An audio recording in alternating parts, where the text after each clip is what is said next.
All right, back for round 2 or 3 or whatever we're on. Just touching base. So this was all cleaned up. My roommate came out, helped me with this. I went ahead and ground this smooth. Sorry, my shitty camera work. I guess I should look at the back of my phone and not at what I'm actually filming. So he smoothed this out.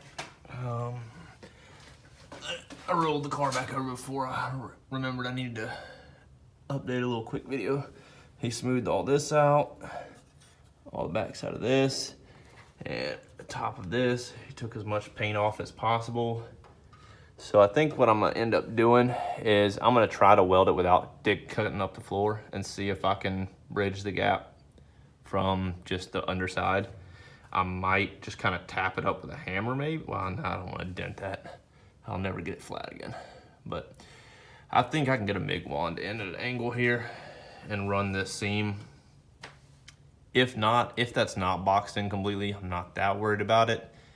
It's sealed off from the top. This frame piece is gonna sleeve over this and weld all the way around it on this side and up, this side and all this side. And then it's gonna have plugs and another plug right here that I drilled on the side. So, and then it'll all be seam sealed tight and closed off. So I'm not really worried about it. I'll end, after all the welding's done, I'll feed a wand back in from whatever hole access I can and internal frame coat it. So this is the other piece. I trimmed off the lip. So that's what it looks like now. It will sleeve in just like so. And I'll weld the top. I'll end up grinding some more of that off the top here so I can fill the gap with weld. But that's how it looks. Shitty lighting because I already rolled the car over and I didn't feel like full rolling it because it's kind of a pain to roll it completely sideways with one person just because you don't have the leverage at the end where the locking mechanism is. But it's pretty much ready to weld now. I'm gonna end up, I'll take this epoxy back a little further so it doesn't burn off, and I've got to clean the top here.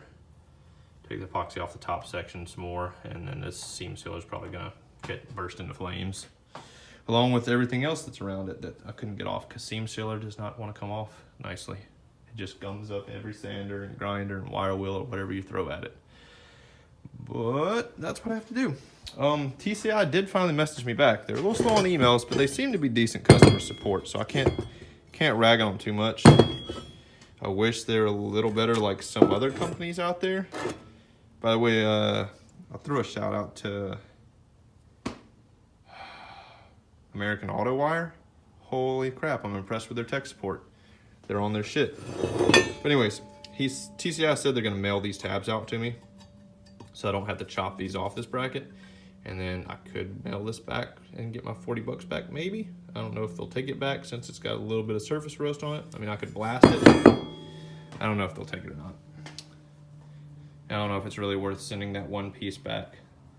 It's $40 part and it'll cost me probably 15, 20 bucks to mail. It's 20 bucks back maybe. And there's the old raggedy one. So they changed the design. They added this bracket on here and they don't do this rib on the back anymore for whatever reason. I don't know if they saw that it wasn't necessary to rib the back of this or if they just thought it was extra and they just slimmed their process down. Probably is a whole lot easier because I think that was one piece that was bent down there. It wasn't welded on each side. But either way, I mean, having to bend that piece or having someone weld it, it's got to cut down on cost for them. Too bad they didn't cut the cost on everything else. But they added this hole, which I think this actually functions as a feed for the remote or the 2-way adjustable or 3-way adjustable, whatever they are. The adjustable cable that goes for the fluid adjustment on the shocks. Mine are single adjustable, so I don't have that. But if you have the coilovers that have double adjustable, whatever, the hose for it runs through this passageway, I believe. And these tabs are for it's not the panhard. The panhard goes up here. This was for a cross brace. It goes from this one across to the other frame rail to here. So what I'll do is once I have this one welded on, I'll put that bar in here. I'll get a rough measurement on the my existing frame rail and I'll draw a line where I'm pretty sure they go. Then I'll bolt those tabs onto my bar, lift the bar into place, and make sure I line up with my lines I drew, and then I'll tack weld them with the bar in place, unbolt the bar, and then finish the weld on each side of the new one. That's where I'm at. Yeah, so tune in next week for shitty welds that pop and spatter and bubble up from all this paint that I couldn't get off and seam sealer, and hopefully I'll find me a fire extinguisher so I don't burn my shop down. All right guys, thanks for watching. Later.